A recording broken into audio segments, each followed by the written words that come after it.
Hey there. So today's task is to make some interaction between the photoresistor and the Arduino Uno. And how are we gonna do that? So basically we know that Arduino Uno has a shortcoming that it cannot understand the resistance that is varying across the photoresistor. So what are we gonna do? We're gonna translate the resistance into some other value, into voltage. And how do we do that? We build a very basic voltage divider circuit, just highlighting these points and naming the resistor. So this is 10 kilo ohm, and this, what will be this? So for this I ran a very simple experiment in the room. I put off the lights in the room and then tried to measure the resistance across this photoresistor with a voltmeter, and it turns out to be a really high value, like 28 kilo ohms. And when there was light in the room, I measured it again, of course, and it turns out to be a low value, like 8 kilo ohms. Now the voltage across the resistor 1 will be Vin times R1 upon R1 plus R2. And if we plug the real values in this, it turns out to be, what is it, with lights on or lights off? We should probably go for lights off first, and that gives us around 3.68 volts. And what is the voltage drop or voltage across the resistor 2?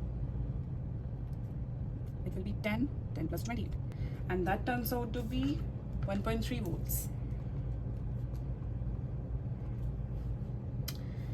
Now this was for lights off scenario, but what about the lights on scenario?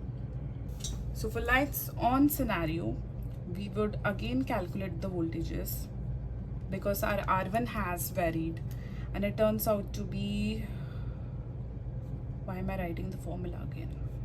Anyway, so it turns out to be 8 plus 10, that's 2.20 volts.